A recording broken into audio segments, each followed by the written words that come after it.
Bonjour à tous, bienvenue dans cette vidéo de correction de l'épreuve pratique d'informatique du baccalauréat 2024, section économie et gestion. Aujourd'hui, on plonge dans Microsoft Access et Pandas pour tout décrypter et s'assurer de décrocher la note maximale. Alors, prêt à tout donner? C'est parti, on commence. Salut à nouveau, dans cette épreuve pratique, nous disposons d'une base de données composée de 3 tables, poste, voyageurs et passages. Voici la description des colonnes des tables de cette base de données. Question 1, création de la base de données. Question 2, création des tables. Question 3, insertion des données. Question 4, création des requêtes. Question 5, exportation de la base de données. Et pour la seconde partie de l'examen portera sur l'utilisation de la bibliothèque Pandas. Passons à la pratique. On commence par la question 1, créer la base de données. Alors je clique ici et j'écris le nom de la base poste frontalier. Je choisis maintenant l'emplacement qui est BAC 2024 qui se trouve dans la racine C. La première chose à faire, on ferme cette table créée automatiquement, donc je clique sur ce croix. Maintenant que la base est créée, on passe à la question 1 pour créer la première table. Alors je clique sur créer, création de table, puis j'écris les champs.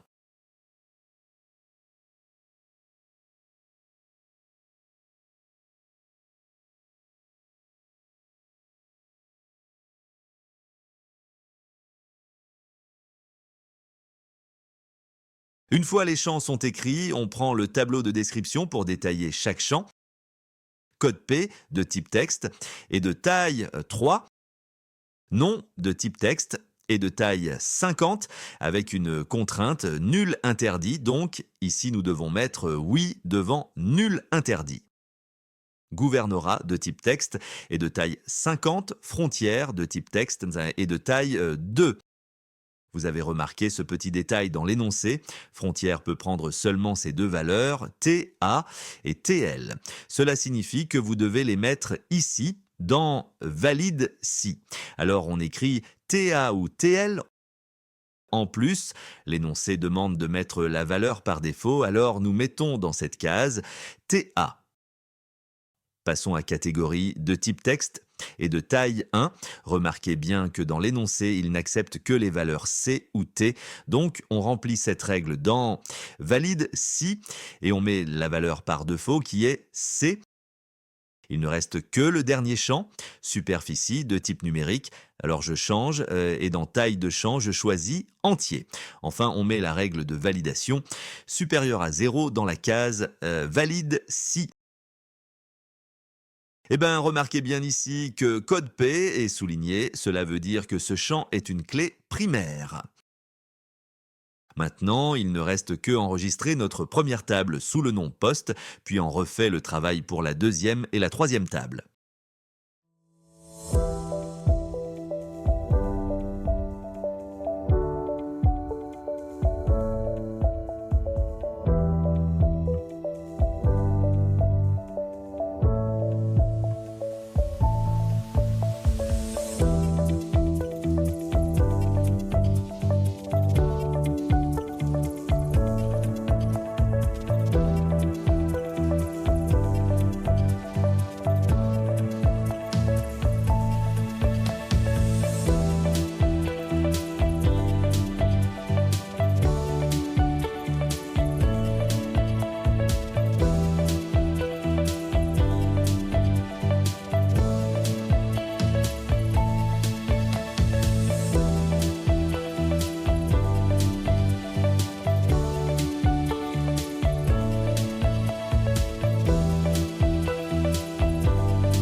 Voilà, nos trois tables sont prêtes. Maintenant, passons aux relations entre elles. En fait, ces relations sont déjà indiquées dans l'énoncé. Vous verrez qu'un dièse précède certaines clés. C'est ce qui montre qu'il existe un lien entre la table passage et la table poste, et aussi un lien entre la table passage et la table voyageur. Tout d'abord, avant d'établir les relations, vous devez fermer les tables. Bien, nous cliquons sur Outils de base de données et on choisit Relations. Vous allez ajouter les trois tables. On peut bien sûr les réorganiser et on commence par le premier lien entre poste et passage. Non, je clique sur Code P, je maintiens le bouton de la souris enfoncé et je glisse vers la deuxième table. Assurez-vous que les deux noms sont les mêmes, puis cliquez sur Appliquer l'intégrité référentielle et enfin le bouton Créer. Faisons la même chose pour la deuxième relation.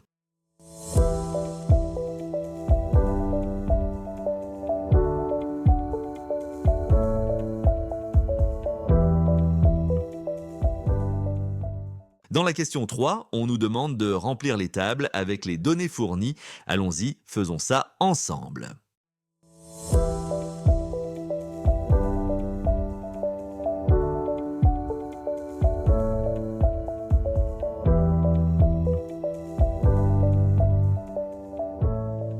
Petite remarque ici, la donnée de la superficie ne peut pas être insérée telle qu'elle.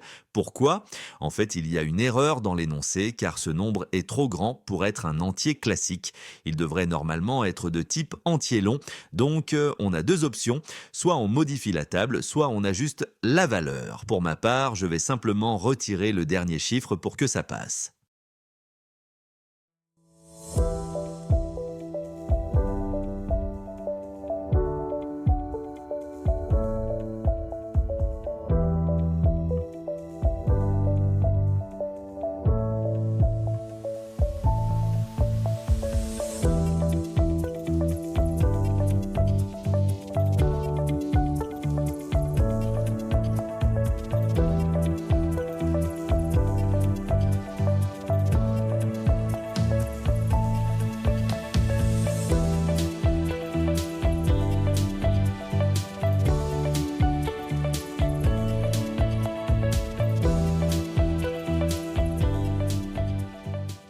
La question 4, les requêtes.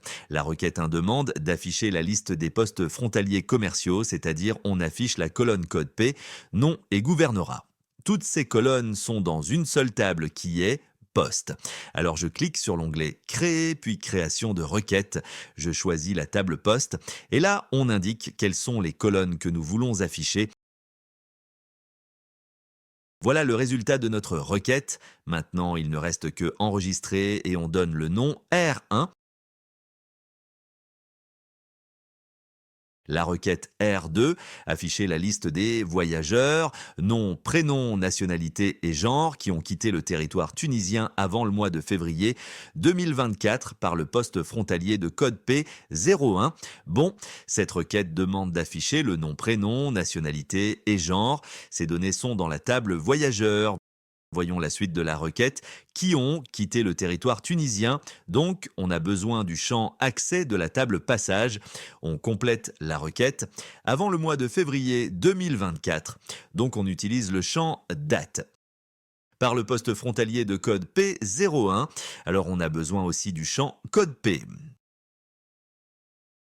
Donc, pour résumer, on va utiliser les deux tables, voyageurs et passage. On crée une nouvelle requête et on choisit les deux tables. On sélectionne les champs nom et prénom, nationalité et genre pour être affichés. Maintenant, traitons la phrase « qui ont quitté le territoire tunisien ». Pour cela, on utilise la colonne « Accès » et je décoche l'option « Afficher » car il n'est pas demandé dans la question. Ensuite, dans Critères, je mets S puisque S désigne « sortie », c'est-à-dire « quitter ». J'utilise maintenant la colonne date, je décoche l'option afficher.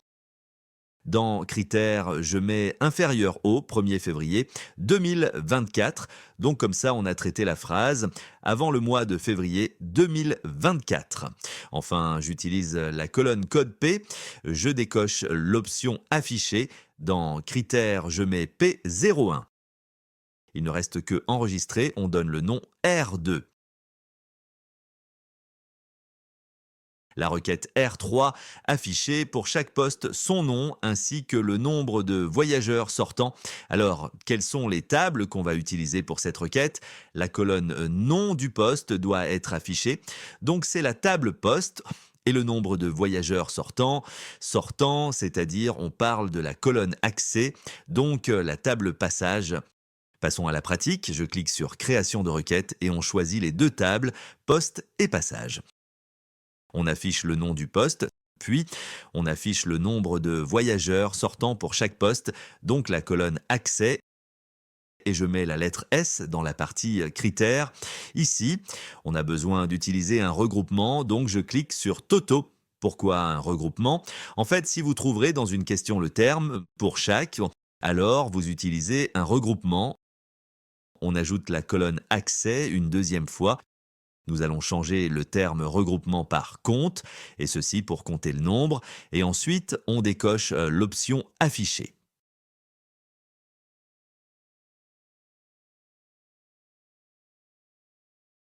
Question 5. Exporter dans le dossier de travail et sous le nom poste.csv le contenu de la table poste au format CSV, point virgule en séparateur de champ, point en séparateur décimal. Page de code Unicode UTF-8 et inclure les noms des champs sur la première ligne. On va exporter la table poste, donc premièrement, on fait la sélection de la table en question, puis on choisit l'onglet Données externes, Exporter, puis Fichier texte. Car on va exporter vers CSV, on choisit l'emplacement et on met le nom poste.csv.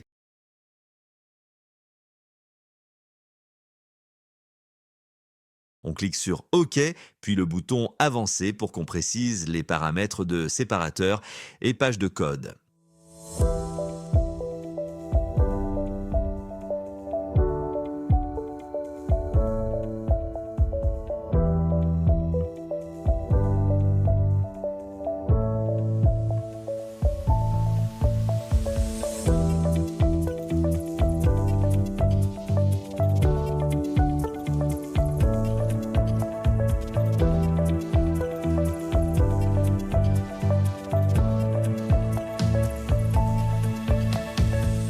À ce stade, nous avons terminé la première partie de l'examen.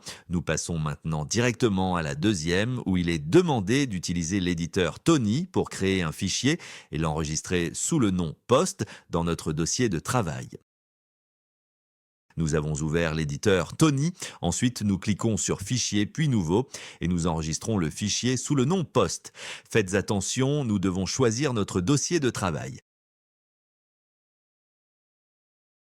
À la fin de l'examen, vous devez vous assurer que tous les fichiers créés se trouvent bien dans ce dossier. Passons à la deuxième question. Petit a, importer le contenu du fichier post.csv et le stocker dans un data frame à nommer dfpos. Si on jette un œil sur l'annexe, voilà, nous trouvons les deux méthodes pour read Excel et read CSV. Dans notre cas, bien entendu, nous allons utiliser read CSV. Puis dans petit b, afficher le contenu de dfpos. Revenons à Tony pour répondre à la question petit a. Nous allons tout d'abord importer la bibliothèque Pandas. Je crée une variable df pos pour le data frame, puis j'utilise la même syntaxe que celle indiquée dans l'annexe. Faites très attention à ce niveau. Il faut écrire le nom poste.csv exactement comme il est enregistré, c'est-à-dire si le fichier est enregistré avec un P majuscule, vous devez écrire poste avec P majuscule. Sinon, votre code peut entraîner des erreurs et vous pourriez perdre du temps à chercher sans réaliser qu'une majuscule ou minuscule est la source du problème. Aussi, pour le paramètre CEP, nous avons écrit égal point virgule car dans l'énoncé de la question 5 de la partie A, il était demandé d'exporter les données en utilisant un point virgule comme séparateur de champs. Il est donc essentiel de respecter exactement ce qui a été spécifié dans l'énoncé pour éviter toute erreur. Pour la question petit b, nous allons juste afficher la variable dfpos, donc on utilise print. Voyons ce que donne notre code comme résultat. Voilà, nous avons affiché les trois lignes. Vous devez remarquer que la première ligne porte le numéro 0, car en programmation, le comptage commence à partir de 0. La question petit c, ajoutée à la fin du dataframe dfpos, la ligne suivante. Nous allons insérer une nouvelle ligne à la fin du data frame. Puisque la dernière ligne porte le numéro 2, alors la nouvelle ligne sera normalement ajoutée à la position 3. Pour insérer cette ligne à la position 3, nous utilisons la méthode lock. Donc j'écris dfpos.lock. Entre deux crochets, on met la position de la ligne qui est 3, puis j'ajoute égal et entre les crochets, je place les valeurs à insérer pour cette nouvelle ligne. Faites attention lorsque vous écrivez les valeurs de type texte doivent être placées entre guillemets. En revanche, pour cette dernière valeur, elle n'est pas mise entre guillemets car son type est entier et non pas du texte. Voyons le résultat de notre code. Voilà, la ligne est correctement insérée à la fin du data frame. La question petit d, modifier la superficie du poste frontalier d'Ehiba par 230 323. En effet, pour cela, nous utilisons la méthode lock. Cette méthode est très utile car elle permet à la fois d'insérer de nouvelles lignes et de modifier des lignes existantes dans un data frame. Bon, l'énoncé demande de modifier la superficie du poste frontalier d'Ehiba. En regardant dans le data frame, nous voyons que d'Ehiba se trouve à la ligne 1. Nous écrivons donc dfpos.lock. Je mets le numéro de la ligne, virgule, puis le nom de la colonne superficie égale 230 323. La question E, trier le dataframe dfpos dans un nouveau dataframe à nommer dfpos tri selon l'ordre croissant des superficies et afficher les informations relatives au poste ayant la superficie la plus grande. Pour trier un dataframe, nous utilisons cette méthode. Donc nous allons créer une variable pour le nouveau dataframe égale le nom de notre dataframe dfpos.sortValues. Le paramètre by reçoit le nom de la colonne avec laquelle on va trier. Le paramètre ascending prend la valeur true si on veut trier dans un ordre croissant du plus petit au plus grand, ou bien false si on veut trier dans un ordre décroissant du plus grand au plus petit. Alors, nous écrivons le code. dfpos_tree est le nom du nouveau dataframe, égale dfpos.sortValues. Entre parenthèses, on met le paramètre by égale superficie pour faire le tri par la colonne superficie. Virgule ascending égale true pour mettre le tri croissant. Avant de terminer la réponse, prenons un instant pour vérifier ce que donne notre code. J'ajoute la ligne print dfpos et j'exécute le code. Eh bien, nous sommes sur la bonne voie. Les superficies sont triées du plus petit au plus grand. Revenons à l'énoncé pour terminer la suite de la réponse. Voilà. Afficher les informations relatives au poste ayant la superficie la plus grande. Donc nous devons afficher seulement le poste qui a la plus grande superficie. Autrement dit, nous devons afficher juste le poste qui se trouve à la dernière ligne. Si vous regardez l'annexe, et vous trouverez la méthode tail. Cette méthode permet de visualiser les données situées à la fin du tableau. Alors j'écris print df pos tree.tail 1. Pourquoi 1 ? Tout simplement car on veut afficher une seule ligne à partir de la fin du data frame. La question F. Créer et afficher un graphique en barre bleue à partir du dataframe dfpos, représentant pour chaque nom de poste frontalier sa superficie et ayant comme titre Superficie des postes frontaliers. Voyons l'annexe. Voici les deux méthodes pour la création d'un graphique. PointPlotBar quand le graphique est en barre et PointPlotLine quand le graphique est en ligne. Pour notre cas, nous utilisons la première. Pour utiliser les graphiques en Python, il faut importer la bibliothèque matplotlib.pyplot as plt. On va créer un graphique à partir de dfpos. Alors j'écris dfpos.plot.bar. Entre parenthèses, nous mettons le paramètre x et le paramètre y. X pour désigner la colonne nombre de postes. Y pour désigner la colonne superficie.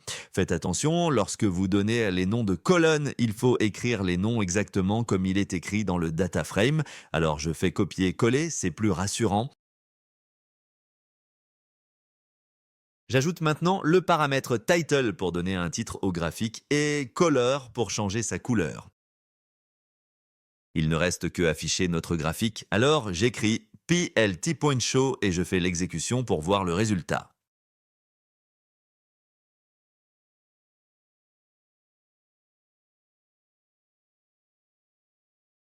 Et voilà, c'est terminé pour aujourd'hui. Si quelque chose n'est pas clair ou si vous avez des questions, posez-les en commentaire, je suis là pour vous aider.